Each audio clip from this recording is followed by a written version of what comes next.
ரெண்டாவது ருசிகர தகவல், டெல்லியில ராகுல் காந்தியும் பிரியங்கா காந்தியும் நிதின் கட்கரி அடிக்கடி பார்த்துட்டு இருக்காங்க. கேரளாவினுடைய தேர்தல் நடந்து கொண்டிருக்கிறது. சில பிரச்சனைகள் எல்லாம் எங்களுக்கு ஒருங்கிணைக்க வேண்டும் என்று கேரளாவில் போய் பார்த்துட்டு எங்களுக்கு அது ரிப்போர்ட் கொடுத்தாங்க.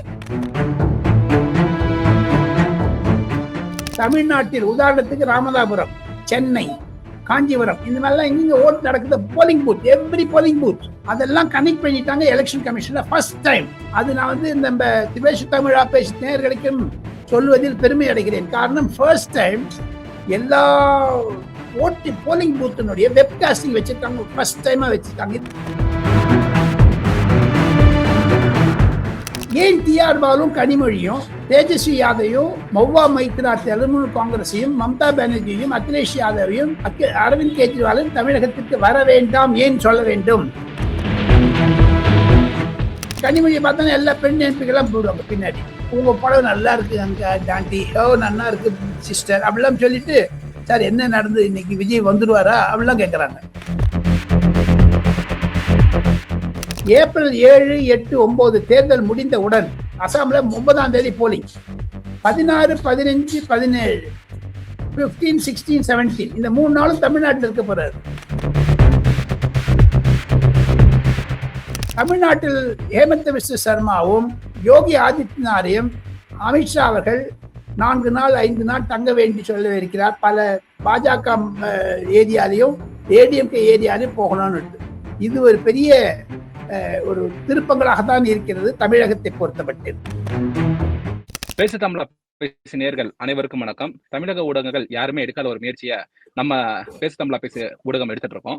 டெல்லியில இருந்து தமிழ்நாடு சட்டமன்ற தேர்தலை எப்படி பாக்குறாங்க, என்னென்ன வியூகங்கள் வகுக்கிறாங்க அப்படின்றத டெல்லி ராஜகோபாலன் சார் நம்மகிட்ட டெய்லி எலெக்ஷன் எக்ஸ்பிரஸ் நிகழ்ச்சியை சொல்லிட்டு இருக்காங்க. அந்த வரிசையில் இன்னைக்கு மீண்டும் நம்முடன் இணைஞ்சிருக்கார்கள். சார் வணக்கம் சார். நமஸ்காரம் பா, நமஸ்காரம். எலெக்ஷன் எக்ஸ்ப்ளோசிவ் என்றாலே கடந்த 4-5 நாட்களாக பல நேயர்கள் என்னிடமும் தங்களிடமும் பேசி வருகிறார்கள். இதற்கு வரவேற்பு அதிகமாக இருக்கிறது. குறிப்பாக சில திரைமறைவு சம்பவங்களை எல்லாம் நாம் சொல்ல ஆசைப்படுகிறோம். இப்பொழுது அன்புமணி ராமதாசும் டிடிவி தினகரனும் அமித்ஷாவை பார்க்க வந்தார்கள். நேற்று பேச்சுவார்த்தை சுமமாக இருந்தது. ஆனால் அது அமித்ஷாவினுடைய ஒரு என்கேஜ்மெண்ட்ஸ் சில கால தாமதங்கள் ஆகியிருந்தன. எது இருப்பினும் தமிழக சட்டமன்றத்தில் கண்டிப்பாக செம்மையார் சசிகலாவும் டாக்டர் ராமதாசும் சேர்ந்தது பலர் காங்கிரஸிலும் சரி பாஜகவிலும் சரி ஒரு வரவேற்கிறார்கள். இருந்தாலும் எள்ளி நகையாடுகிறார்கள். என்னத்துக்கு கேட்டீங்கன்னா, இது என்ன ஓட்டு கட் பண்ண போறாங்க? அவங்க நிச்சயம் சசிகலாவால கொஞ்சம் ஒரு 1% ஓட்டு கட் பண்ண முடியும். டாக்டர் ராமதாஸால கட் பண்ண முடியும். ஒரு பிரபல நெறியாளர், அந்த கருத்து கணிப்பில் முக்கியமாக இருக்கக்கூடிய ஒரு ஆங்கில தொலைக்காட்சிக்கு பணிபுரியக்கூடிய தமிழ்காரர், அவர் என்னிடம் தெரிவித்தார், வரக்கூடிய நாட்களில் தமிழ்நாடு ஓட்டு கட் பண்றதுக்கே இருக்காங்க. விஜய், அன்புமணி நம் விஜய், டாக்டர் எஸ் ராமதாஸ் பெரியவர், சசிகலா அம்மையார், இது நடுவில் டிஎம்கேல இன்னும் சிபிஎம்க்கு இன்னும் முடிஞ்ச பாடு இல்லை. பாண்டிச்சேரியை பத்தி நேற்று நாம் இருவரும் பேசினோம். பாண்டிச்சேரியில் ரங்கசாமி பிஜேபி இருக்கேன்னு சொன்னபோதும் ராகுல் காந்திக்கு ஒரு பெருத்த மூக்குடைப்பு. காரணம், ராகுல் காந்தி நினைத்தார் தமிழகத்திலும் பாண்டிச்சேரியிலும் கேரளாவிலும் விஜயுடன் செல்லலாம் என்று அணி மாறுவதாக இருந்தாங்க. ஆனால் ராஜ்யசபா ஒன்று வந்துட்டதுனால அவங்களாம் பேச ஆரம்பிச்சாங்க. இந்த கிறிஸ்டபர் திலக் வந்துட்டதுனால. இதுதான் டெல்லியில இன்னைக்கு நடந்தது. ஆனால் சில ருசிகர சம்பவங்கள் நான் ஒரு 5-6 வச்சிருக்கேன் நம்ம நேயர்களுக்காக, பேசு தமிழா பேசு நேயர்களுக்காக. சமீப காலமாக விஜய் அவர்களுடைய வழக்கறிஞர்கள் பலர் அமித்ஷா வழக்கறிஞர்களுடன் டெல்லியில் பேசியிருக்கிறார்கள். சில கேஸ் சம்பந்தப்பட்டது.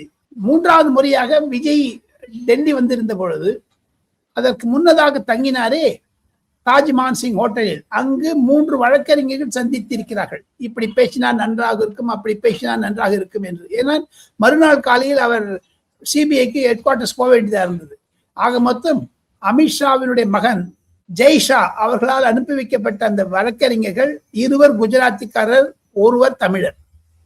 காரணம் என்ன என்று கேட்டால், தமிழ்நாடுனுடைய பிரச்சனைகள் எல்லாம் சுப்ரீம் கோர்ட்ல அட்வொகேட் ஆன் ரெக்கார்டா இருக்கிறார். அவர் தான் கொண்டு போய் விட்டுட்டு அப்புறம் நிறைய விஷயம் பேசியிருக்காங்க, நிறைய அரசியலும் பேசியிருக்காங்க. இதுல த்ரிஷாவுடைய ஆங்கிள், அவர் பாம்பே வந்தது, 2 முறை பாம்பே வந்துட்டாங்க. த்ரிஷாவும் சரி விஜயும் சரி.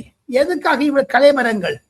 ஆனால் நம்ம மு.க. ஸ்டாலின் சொல்றாரு எடப்பாடி பழனிசாமி வந்து டெல்லிக்கு போறாருன்னு. விஜய் ஏன் பாம்பே போறான்னு அவர் கேட்க மாட்டேங்கிறார். பாம்பேல என்ன ரகசியம் இருக்கிறது? ஸோ ஆக மொத்தம் என்னை பொறுத்த மட்டில் விஜய் 3 அமித்ஷாவினுடைய மகன் ஜெய்ஷாவுடைய வழக்கறிஞர்களை சந்தித்தார். அமித்ஷாவுடைய மகன் தான் விஜயுடன் தொடர்பு கொண்டிருந்ததாகவும் தகவல்கள் டெல்லியில் பரவலாக பேசப்படுகிறது. இரண்டாவது விஷயம், தமிழக தேர்தலை பற்றி அனைத்து ஆங்கில இந்தி தொலைக்காட்சி நேயர்களுக்கும் சரி, ஊடக நெறியாளர்களுக்கும் சரி, குறிப்பாக ராஜீவ் சர்தேசாய், அருணாப் கோஸ்வாமி, நவிகா குமார், அந்த மாதிரி இருக்கக்கூடிய editors of various Tamil English channels, Hindi சேனல்ஸ்க்கெல்லாம் கார்த்திக் சிதம்பரம் வந்து சமீப காலமாக தோசை பாட்டி கொடுக்குறாரு. மசால் தோசை, ரவா தோசை, இட்லி தோசை எல்லாம் கொடுக்குறாரு. அதுல கூட இதையும் சொல்றாரு, கூட விஷயத்தையும் பேசி கொண்டு வரைச்ச என்னதான் நடக்கிறது தெரிஞ்சுக்கலாமே அப்படின்னுட்டு சில விஷயங்களையும் அவர் முன்மொழிக்கிறார். அந்த முன்மொழிக்கக்கூடிய சமயத்தில் பார்த்தீங்கன்னா, என்னதான் கார்த்திக் சிதம்பரம் சொன்னாலும் பிரபல இந்தி ஆங்கில நிருபர்கள் இருக்கிறார்கள், பிரபலமானவர்கள். நாடாளுமன்றத்திற்கு பிரதிதினம் காலை 11 மணிலிருந்து ராத்திரி 9 மணி மட்டும் இருக்கக்கூடிய மிகவும் உழைப்பாளிகள், பெண் வர்க்கத்தினர். மொத்தம் 750 கரஸ்பாண்டன்ஸ் இருக்காங்க ஒரு 120 சேனலுக்கு பிரணவ். அதுல குறைஞ்சது ஒரு 50 பேர் கார்த்திக் சிதம்பரத்துக்கு தெரியும். ராகுல் காந்தியிடம் அருகே இருப்பதனால் மாணிக் தாக்கூருக்கு ஒரு 100 பேரை தெரியும். இவங்கெல்லாம் என்ன பண்றாங்க, தமிழ் வெற்றி கழகத்துக்கு எதிராக சில செய்திகளை சொல்லுவது, கிண்டலாக சொல்லுவது, எதற்காக நம்ம சில விஷயங்களை எல்லாம் பரப்புவது. இப்போ கார்த்திக் சிதம்பரம் வந்து தமிழ்நாட்டை தமிழ் வெற்றி கழகத்தை பற்றி கேவலமாகவும் கிண்டலாகவும் சொல்லுகிறார் என்றால் இல்லை. அவர் புகழ்ந்துதான் பேசுகிறார். இருப்பினும் அவருக்கு வாக்கு வங்கி இருக்கிறது. ஓட்டு போடுவாங்களா அப்படின்னா ஒரு இந்திக்கு ஜேர்னலிஸ்ட் கிட்ட கன்ஃபியூஸ் பண்ணி வரதை தவிர ஒரு முக்கியமான விஷயத்த சொன்னார். தமிழ்நாட்டுக்கும் இந்த லெட்டருக்கும் எனிமிட்டி உண்டு. நம்ம கார்த்திக் சிதம்பரம் பல தலைமை நிருபர்கள், அதாவது chief reporters and chief for bureau, அவங்களுக்கு எல்லாம் பேசும்போது V for Vaiko failure, V for Vijayakanth failure, V for G K. Vasan failure, V for Vijay Joseph அதுவும் ஃபெயில் ஆயிடும் அப்படின்ட்டு ஒரு வின்னு சொல்றாரு. உடனே பக்கத்தில் இருந்த ஒரு பெண் நிருபர் கேட்டார், சிதம்பரம் சி வச்சா சக்சஸா இருக்காங்களே, அப்பாவும் பையனுமே எம்பியா இருக்கீங்களேன்னு கேட்டாங்க. ஸோ இது மாதிரியான ருசிகர தகவல்கள் தான் கடைபிடிக்க முடிந்தது. ஆனால் கார்த்திக் சிதம்பரம் அடுத்த தேர்தலுக்கு பிறகு 2024 ஜூன் ஜூலைல தமிழ்நாடுடைய காங்கிரஸ் பிரசிடென்ட் வரணும்னு ஆசைப்படுறாரு. அதற்கு மாணிக் தாக்கூர் ஒத்துழைப்பாரா தெரியாது. அதை தவிர 2வது ருசிகர தகவல், டெல்லியில ராகுல் காந்தியும் பிரியங்கா காந்தியும் நிதின் கட்கரி அடிக்கடி பார்த்துட்டு இருக்காங்க. கேரளாவினுடைய தேர்தல் நடந்து கொண்டிருக்கிறது. சில பிரச்சனைகளை எல்லாம் எங்களுக்கு ஒருங்கிணைக்க வேண்டும் என்று கேரளாவில் போய் பார்த்துட்டு எங்களுக்கு அது ரிப்போர்ட் கொடுத்தாங்க. பஞ்சாப்ல இந்த ட்ரக் டிரைவர்ஸ் பெரிய சண்டை போட்டு இருக்காங்க. ஜிஎஸ்டி மூலமாகவும் இந்த ரோட் டாக்ஸ் பிளஸ் வந்து உங்களுக்கு ரோல் டாக்ஸ் பத்தி எல்லாம் ஒரு டெலிகேஷன் ஆக்ஷன் போனார். யாரு? நம்ம ராகுல் காந்தி, பிரியங்கா காந்தி கூட போனாங்க. இது வந்து பாஜக நடுவில் கச்சன்னு பேச ஆரம்பிச்சாங்க. ஏன் நரேந்திர மோடிக்கு எதிராக நிதின் கட்கரி இது மாதிரி பார்க்கிறாரு இவங்களெல்லாம் அப்படின்னு. ஆனா அதே சமயத்தில் Priyanka Gandhi is more serious. ருசிகர சம்பவங்கள் 3. தமிழ்நாடு தேர்தல் 234 தொகுதிகள் பிரணவ், அதுக்கு வெப்காஸ்டிங் வந்து 234 தொகுதிகளையும் இந்தியாவில் நடக்கக்கூடிய 5 மாநில தேர்தலுக்கு மொத்தம் 834 அசம்பிளி தேர்தலுக்கும் ஒட்டாக ஒருங்கிணைந்து NIC நேஷனல் இன்ஃபர்மேட்டிக்ஸ் சென்டர் மூலமாக தமிழ்நாட்டில் உதாரணத்துக்கு ராமநாதபுரம், சென்னை, காஞ்சிபுரம் இந்த மாதிரிலாம் எங்க ஓட்டு நடக்குது, polling booth, every polling booth அதெல்லாம் கனெக்ட் பண்ணிட்டாங்க எலெக்ஷன் கமிஷன்ல ஃபர்ஸ்ட் டைம். அது நான் வந்து நம்ம திவேஷ் தமிழா பேசி நேயர்களுக்கும் சொல்வதில் பெருமை அடைகிறேன். காரணம் ஃபர்ஸ்ட் டைம் எல்லா ஓட்டு போலிங் பூத்தினுடைய வெப்காஸ்டிங் வச்சிருக்காங்க, ஃபர்ஸ்ட் டைமா வச்சிருக்காங்க. இது வந்து கள்ள ஓட்டு போட முடியாது, ஓட்டோரின்னு சொல்ல முடியாது. எதுவாக இருந்தாலும் நீங்க பணம் கொடுத்தீங்கன்னா அந்த டேப் ரெக்கார்டு உங்களுக்கு தந்துடுவாங்க. சப்போஸ் பிரணவ் வந்து ஓட்டு போட போறாருன்னா அவங்க எங்க ஓட்டு போடுறீங்களோ அது தெரியாது, மீதி எல்லாம் நீங்க எங்க மூவ் பண்றீங்கலாம் தெரியும். அதையும் ஃபார்ம் 17C ஒண்ணு இருக்கு, அதுல கையெழுத்து போடணும். கையெழுத்து போடும்போது ஒரு பூத்துக்கு 1250 பேர் தான் மேக்சிமம். 700 பேர் போல் பண்ணான்னு வச்சுங்க, உடனே சொல்லிடுவாங்க 60% ஓட்டு ஆயிடுச்சு அப்படின்னு கணக்கு போடும்போது கையெழுத்து போட்டு கொடுத்துருவாங்க. ஃபர்ஸ்ட் டைம் அதை பண்ணியிருக்காங்க. காரணம் என்ன என்று கேட்டால், எதிர்கட்சி தலைவரும் அதிகமாக பேசக்கூடிய ராகுல் காந்தி அடிக்கடி பேசுகிறார்கள் ஓட்சோரி ஓட்சோரி ஓட்சோரின்னு. அதெல்லாம் முத்திரை கொடுக்கறதுக்காக பண்ணியிருக்காங்க. அடுத்த ருசிகர செய்தி என்ன என்று கேட்டால், தமிழகத்திற்கு நான் போக மாட்டேன் என்று தேஜஸ்வி யாதவ் சொல்லிவிட்டார். திராவிட முன்னேற்ற கழகத்தில் இருந்து நார்த் இந்தியால யாரும் எங்க வீட்டுக்கு வர வேண்டாம், எங்களுடைய கேம்பெயின் பண்ண வேண்டாம், ராகுல் காந்தி வந்தா போதும், அகிலேஷ் யாதவ், தேஜஸ்வி யாதவ், மம்தா பானர்ஜி இவளை யாரும் வேண்டாம்னு சொல்லிட்டாங்க. காரணம், தமிழகத்திற்கு இந்திய அலையன்ஸில் இருந்து திமுக இருக்கிறதா இல்லையா தெரியல. காரணம், ஸ்டாலின் அவர்கள் எஸ்பிஏன்னு ஒண்ணு பண்ணிட்டார், செக்யூலர் ப்ரோக்ரசிவ் அலையன்ஸ் ஒண்ணு வச்சிருக்காரு. இப்போ அதுதான் ஹிந்து ராம் வந்து அடிக்கடி பேசிட்டு எழுதிட்டு இருக்காரு எடிட்டோரியல் எல்லாம் கூட. ஆனா ஸ்டாலின் வந்து கன்ஃபார்ம் பண்ணல. ஏன் டிஆர் பாலும் கனிமொழியும் தேஜஸ்வி யாதவையும் மௌவா மைத்ரா திரிணாமுல் காங்கிரஸையும் மம்தா பானர்ஜியும் அகிலேஷ் யாதவையும் அரவிந்த் கெஜ்ரிவாலும் தமிழகத்திற்கு வர வேண்டாம் ஏன் சொல்ல வேண்டும்? அதுக்கெல்லாம் நீங்க பேசணும். அதுதான் ஒரு மேஜர் டேர்னிங் பாயிண்ட். தவிர பாராளுமன்றத்தில் மூன்றாவது ருசிகர செய்தி நான் சொல்றேன். பாராளுமன்றத்தின் நுழைவாயில் இருக்கிறது மகர் துவார்னு பேர் இருக்கு. மகரனுடைய கலவு அப்படின்னு பேர் அதுக்கு இந்த தமிழ்ல. அங்க குறைஞ்சது ஒரு 100 பெண்மணி ரிப்போர்ட்டர்ஸ், 50 ஆண்கள் ரிப்போர்ட்டர்ஸ், கரஸ்பாண்டன்ஸ், எடிட்டர்ஸ் எல்லாம் வந்து நின்றுட்டு இருப்பாங்க, யார் போறா யார் வரான்னு பாக்குறதுக்கு.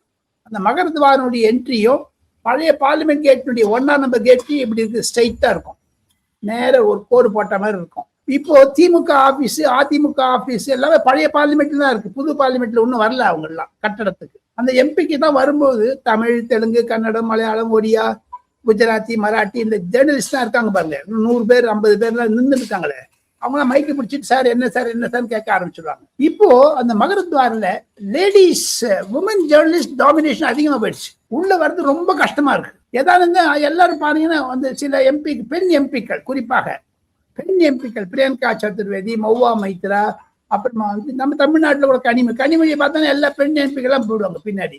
உங்க புடவை நல்லா இருக்கு அங்க டாண்டி, ஹோ நல்லா இருக்கு சிஸ்டர் அப்படிலாம் சொல்லிட்டு, சார் என்ன நடந்தது இன்னைக்கு, விஜய் வந்துடுவாரா அப்படிலாம் கேட்கறாங்க. ஸோ இதனால ஒரு பெரிய பிரச்சனை. ஆண் ரிப்போர்ட்டர்ஸ், கரஸ்பாண்டன்ஸ்லாம் ஒரு பெரிய பரிதாபமான நிலை வந்துருச்சு. 150 பேர்ல குறைஞ்சது 120 பேர் பெண் ரிப்போர்ட்டர்ஸ் இருக்காங்க. என்ன பண்ணுவீங்க? அவர்களுக்கு உற்சாகம் இருக்கிறது, அவர்களுடைய நேரேஷன் எல்லாமே ஜோரா இருக்கு. இந்த 120 பேர்ல ஒரு 10 பேர் 15 பேர் ராகுல் காந்திக்கு ரொம்ப கிட்டக, அமித்ஷா கிட்டக்க ஒரு 20-30 பேர் கிட்டக. அமித்ஷா வெளில வந்தாருன்னா போறோம், அவர் பின்னாடி சொச்சுட்டே இருப்பாங்க, ஒரு தேனி கூண்டு மாதிரி மொச்சிடுவாங்க போட்டு, அவர் எதாவது சொல்றாரான்ட்டு. ஆனா நேற்றைய முன்தினம் திடீரென்று ஹேமந்த் பிஸ்வ சர்மா வந்தார். யாரு? அசாமுடைய முதலமைச்சர். அவரை பற்றி சில தமிழ் பெண்மணிகள்லாம் கேட்கறாங்க, என்ன நடந்தது சார், தமிழ்நாட்டுக்கு எப்ப போறீங்கன்னு. ஹேமந்த் பிஸ்வ சர்மா ஏப்ரல் 7, 8, 9 தேர்தல் முடிந்தவுடன் அசாம்ல 9ஆம் தேதி போலிங், 16, 15, 17, 15, 16, 17 இந்த 3 நாளும் தமிழ்நாட்டில் இருக்க போறாரு. ஹேமந்த் பிஸ்வ சர்மா வந்தாருன்னு வச்சுங்க, அது குட்டி அமித்ஷா அவர் வந்தாருன்னா எல்லாமே சகல சாம வேத தான தண்டங்கள் எல்லாம் பண்ணிடுவார். வந்து தமிழ்நாட்டில் ஹேமந்த் பிஸ்வ சர்மாவும் யோகி ஆதித்யநாத்தையும் அமித்ஷா அவர்கள் 4 நாள் 5 நாள் தங்க வேண்டி சொல்ல இருக்கிறார். பல பாஜக ஏரியாலையும் ஏடிஎம்கே ஏரியாலையும் போகணும்னு. இது ஒரு பெரிய ஒரு திருப்பங்களாகத்தான் இருக்கிறது தமிழகத்தை பொறுத்தமட்டில். சார், இப்ப ஒரு முக்கியமான விஷயம் சார், விக்ரம் துரைசாமி அப்படின்றவங்க இதுக்கு முன்னாடி ஹை கமிஷனர் டு யூகேவா இருந்தாங்க, இப்ப அம்பாசிடர் டு சைனாவா போட்டிருக்காங்க. இதுக்கு முன்னாடி சைனாலே ஒர்க் பண்ணிருக்காங்க ஒரு 4 வருஷம், 90s காலகட்டத்துல. 2000 இந்த 10 இயர்ஸ்ல பாத்தீங்கன்னா ஒரு 4 இயர்ஸ் ஒர்க் பண்ணிருக்காங்க, நல்லா மேண்டேட் பேசக்கூடிய ஒருத்தர். இப்ப அவரு சைனாக்கு அம்பாசிடரா போட்டதுல பின்னணி என்ன சார் இருக்கு, என்ன முக்கியத்துவம் இருக்கு? அது அயல்வரித்துறையினுடைய பாலிசி பிரகாரம் பாத்தீங்கன்னா சைனா, ரஷ்யா, அமெரிக்கா, பிரான்ஸ் இதெல்லாம் இம்பார்ட்டன்ட் போஸ்டிங். தமிழ்காரர் வி.கே. துரைசாமி ஒரு தமிழ்காரர். அவர் ஏன் போட்டார் என்று கேட்டீங்கன்னா, ரொம்ப சீனியர் மோஸ்ட், ஹாங்காங்லாம் சைனா படிச்சிருக்காரு, சைனீஸ் மேண்ட்ரின் படிச்சிருக்காரு அவர். அந்த தமிழ்காரருக்கு ஒரு மாபெரும் அலங்காரம் செய்ய வேண்டும் என்று தான் நரேந்திர மோடி யோசிச்சு, பர்டிகுலர்லி சைனா வந்து இப்போ ரிலேஷன்ஷிப் சரியா இல்லை நம்மளோட. அதிகமான இந்த மகாபலிபுரத்திற்கு ஷி ஜின்பிங் வந்த பிறகு கூட அந்த கருத்துகள் சிலது, இப்போ சைனா வந்து ஈரான் வாரை எதிர்க்கிறாங்க, வேற இந்தியா வந்து எதிர்க்கிறாங்களே தவிர இன்டைரக்டா சப்போர்ட் பண்றாங்க. வேற இன்டைரக்டா அதுக்கு இஸ்ரேலோட கூட இருக்கிறதுனால, இப்ப இஸ்ரேல் போயிட்டு வந்த மத்த நாள் தான் மோடி வந்து டெல்லி திரும்பிய பிறகுதான் வார் ஆரம்பிச்சதுன்னுட்டு போய் பிரச்சாரத்தை காங்கிரஸ் பண்ணுதுங்க. இதெல்லாம் வச்சு பாத்தீங்கன்னா ஒரு தூதுவர் மிக மிக முக்கியம்.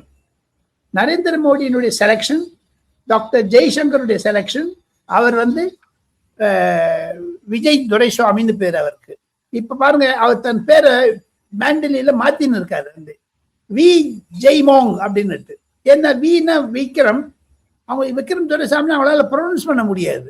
இதுல பாருங்க விஐ ஃபார் விக்ரம், ஜியான்னா ஆஸ்பீஷியஸ்னு அர்த்தம். இந்த ஜேஐஏ ஜியான்னா இதுல சான்ஸ்கிரிட் மாண்ட்ரின்ல ஆஸ்பீஷியஸ்னு அர்த்தம். அதனால்தான் அதையும் தவிர மெங்கு அப்படின்னு சொன்னீங்கன்னா தட் ரியலி மீன்ஸ் அலைஸ், உறவுக்காரர்கள்.